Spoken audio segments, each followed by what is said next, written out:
Dans l'épisode précédent, je vous avais parlé de la composition d'un thème, sur tout ce qui était la partie théorique. Dans cet épisode, on va aborder le sujet avec un exemple plus concret, la composition du thème de menu de Propaganda.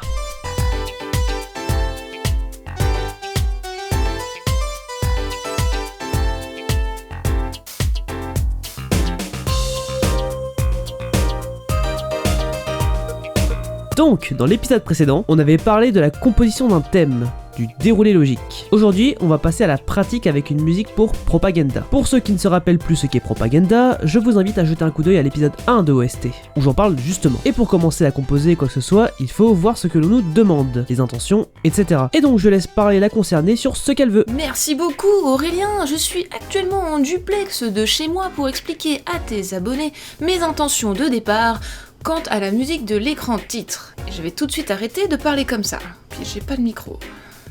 Ce que je voulais avant tout, c'est que le morceau évoque un thème militaire, puisque le sujet de mon jeu porte sur la guerre et la propagande. Le jeu s'appelle Propaganda, donc il n'y a pas trop de mystère à ce sujet. Pour guider Aurélien, je lui ai envoyé un screenshot de l'écran titre sur lequel on peut voir très clairement l'esthétique style propagande que j'ai voulu donner au jeu. Avec ça sous la main, je me suis dit que ça l'aiderait un petit peu plus à saisir l'esprit de ce que je voulais pour le morceau et à composer en fonction. L'autre point très important pour moi au sujet de ce morceau, c'était que c'était le morceau de l'écran titre, c'est-à-dire notre premier contact avec le jeu.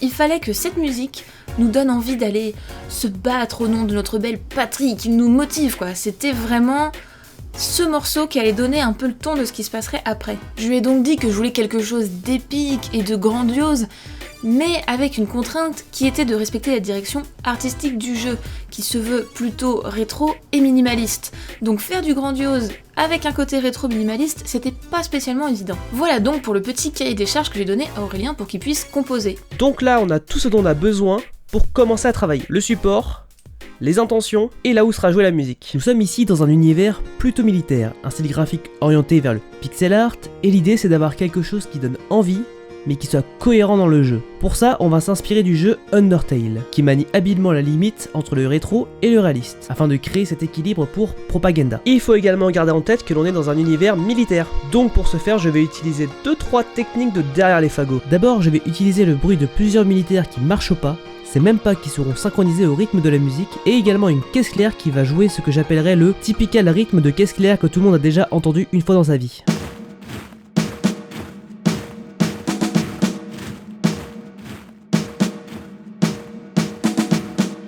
Le but du thème de menu est ici de donner envie aux joueurs de se lancer dans l'aventure. Pour ça, je vais appuyer le côté à la fois militaire et héroïque en utilisant beaucoup de cuivre. Je vais également insérer un trio xylophone, cordes et clarinettes qui vont jouer un motif qui vont symboliser l'aventure du joueur, la quête qu'il attend. C'est une technique que l'on trouve généralement dans les RPG japonais. Et en parlant de ça, j'ai également rajouté une mélodie jouée par une trompette qui est accompagnée par un hautbois et un violon. Ça permet d'accentuer le côté héroïque du thème.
Dans les petits détails qui permettent d'accentuer ce côté appel du devoir, c'est les petites cloches que l'on entend parfois qui viennent sonner l'heure de l'aventure.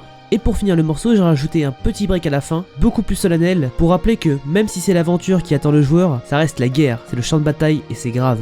Le break se finit sur une suite d'accords non finis pour signifier au joueur que l'histoire n'est pas encore écrite et que c'est à lui de l'écrire. Et ainsi on retourne sur les bruits de marche militaire, comme si le joueur retournait dans les rangs, direction le champ de bataille. C'est bien joli tout ça en l'état, mais dans les faits, l'une des choses qui a été très compliquée à doser, c'est l'équilibre entre le côté rétro old school et le côté épique du morceau. Car lorsque l'on utilise des instruments un peu rétro, le morceau perd en épicness. Et inversement, à être trop épique, on perd le côté rétro. Et c'est là où avoir des échanges avec le développeur aide énormément. Effectivement, réussir à concilier tout ça n'a pas été chose facile. Surtout que j'avais une très bonne idée de ce que je voulais et que je n'arrivais pas forcément toujours à le transmettre à Aurélien du premier coup. Les premiers échanges se sont faits sur les instruments utilisés. Moi j'avais très envie qu'on entende bien les trompettes parce que j'aime beaucoup le son des trompettes, mais dans la première version il n'y avait pas assez de trompettes.